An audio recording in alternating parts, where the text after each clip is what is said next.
Hello, folks. It's the weekend of September 5th, 2021, here in Somerville, New Jersey.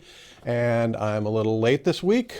For those of you who are out in cyberland forever, this is the week of Tropical Depression Ida, I guess it was called. But tropical depression is enough to create an awful lot of hardship and whatnot. Mine is very minor. I'll show you a little bit of it later. But keep us all in your prayers, and relief efforts here, like they always are everywhere, need to be ongoing for months and in some cases even years. So I hope you'll respond generously to the folks in New Jersey, as in Louisiana and all the way up and across the eastern part of the country. That said, here's this week's meditation from the Gospel of Mark, the 7th chapter, verses 24 through 37. Jesus arose and went away to the region of Tyre and Sidon. And he entered a house and didn't want anyone to know, yet he could not be hidden. Immediately a woman whose little daughter had an unclean spirit heard of him and came and fell down at his feet. Now the woman was a Gentile, a Syrophoenician by birth, and she begged him to cast the demon out of her daughter. And he said to her, "Let the children be fed first, for it is not right to take the children's bread and throw it to the dogs." But she answered him, "Yes, Lord, but even the dogs under the table eat the children's crumbs." And he said to her, "For this statement you may go your way. The demon has left your daughter." And she went home and found the child lying in bed, and the demons gone. Then he returned from the region of Tyre and went through Sidon to the Sea of Galilee in the region of the Decapolis. And they brought to him a man who was deaf and had a speech impediment, and they begged him to lay a hand on him. And taking him aside from the crowd privately, he put his fingers on his ears, and after spitting, touched his tongue.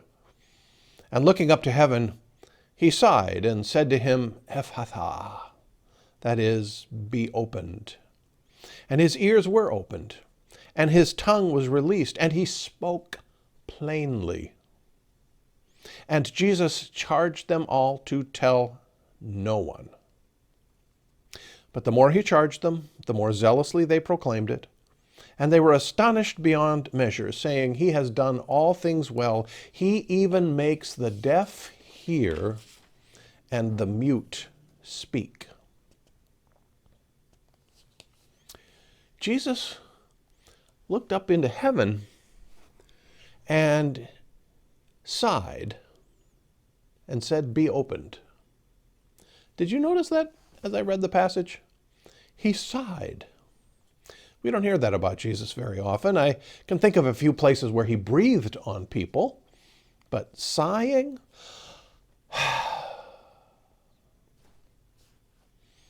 Today I'm going to tell you where I'm going, and then I'm going to back my way into the story as we go along. This isn't the kind of message that would get much of a grade in seminary, be honest. I'm not doing systematic theology here. I'm doing more devotional theology and applied theology to talk about this: how Jesus sighs over us, how he sighs with us, and he sighs for us. And we'll look at how that's good news to hear that in those three different ways. Over us, with us, for us. Here we go. Jesus sighs over us. Things weren't going all that well for Jesus and his band of 12 followers at this point in the gospel. He had gathered several followers, done several healings, he told a few stories, but people weren't really quite getting him. Not even the disciples were getting him. When he told the astonished crowds to stay quiet, don't tell what he's doing, they blabbed all over the place.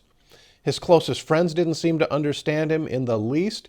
His cousin John, well, he'd just gotten his head cut off a chapter earlier. Crowds were gathering and gathering and gathering, and Jesus needed a vacation. So off he went to a place he thought nobody would recognize him, way, way off up north. Jesus had to be exasperated. You see, he had a mission to fulfill, to gather in the lost sheep of the house of Israel. To gather in the lost sheep of the house of Israel. Not to go after Gentiles. He was charged with inspiring them with a vision of God's kingdom come, God's will being done on earth as in heaven. But they just didn't seem to be catching on. Instead of getting caught up in the grand message of God summing up all things and inaugurating a new creation, folks were caught up with, well, Jesus himself. Either caught up with him because he seemed to be doing some magic stuff, or caught up with him because he was threatening their position. Him they followed. His message, Jesus they gushed over. Did they sign up for the kingdom? Him the people gathered round, expecting flash and magic and miracles. So yeah, he sighed over them and maybe rolled his eyes more than once. Have to be pretty careful, though, not to say, well, this is something that the Jews back then did, because this is not at all characteristic of Judaism or whatever. It's just human. It's just human. Do you ever wonder whether Jesus might sigh over us too? We know how church is supposed to be done, or at least we imagine we do, and at least in the mainline church, how's that working out for us? I don't know that we're any more or less resistant than anyone else is to Jesus' radical vision of the kingdom of God changing everything. But we do resist. We do resist. When Jesus goes on about selling our possessions, or leaving the dead to bury the dead, or loving our enemies, or forgiving as we've been forgiven, or looking out for the least of these. Need I go on? The way of Jesus is hard to get. It's hard to get. Or maybe it's easy to get and hard to apply, or maybe we'd just rather not. It's always been that way. Who can fault Jesus for sighing over us? Jesus also sighs with us. What was it that the Gospel of Mark said in the previous chapter? Jesus and his friends had tried to get away before, but someone saw them and told on them, and the crowds ran on ahead. And when Jesus saw that the crowd had gathered, he looked at them, and what was his attitude? Exasperation? Maybe. Fatigue? Yeah, for sure. But there was this. He saw a great throng, and he had compassion on them, for they were like sheep without a shepherd. Of all the choices in the toolbox of human emotions, he had compassion. He chose compassion. So yes, I believe Jesus sighs with us when we are sighing because of whatever it is that's driving us to his side for help, the way the crowds ran on ahead of him. Remember, Jesus was fully human. Fully human. He breathed in oxygen, breathed out carbon dioxide, just like you and I do. You probably know that our basement of our house was flooded this week. Not nearly as bad as thousands of others, and we didn't lose our life. We just lost stuff. Things that were once bought and could be rebought if we choose to, or not. It's not that big of a thing. It's a shock, but the problem's more in the shock than in the actual impact. So be it. In the last few days, Jesus has sighed with us. Sighed with us. It's just that Jesus took many names. Phil and Luke and Derek and Dave and Jane and, oh boy, I want to say about 20 others. Lee. Yeah. I tell you, if we take this business of the Word becomes flesh seriously at all, then you don't limit Jesus to a stained glass Savior who appeared 2,000 years ago and then was gone. He rose again, and he rises again now. In those who are helping, in those who are saving, in those who are giving very real, practical help to all those who are in need right now. Jesus sighs with you. You are not alone. Third, Jesus sighs for you. When I say for, I mean he takes our cause when we have just plain run out of words to say to God, and we are spent. That's where I was this week. Talked about our basement, and been not that bad for us. We had several moments of feeling a need to pray and wanting to pray and not having any clue as to what words to say because we're just overwhelmed.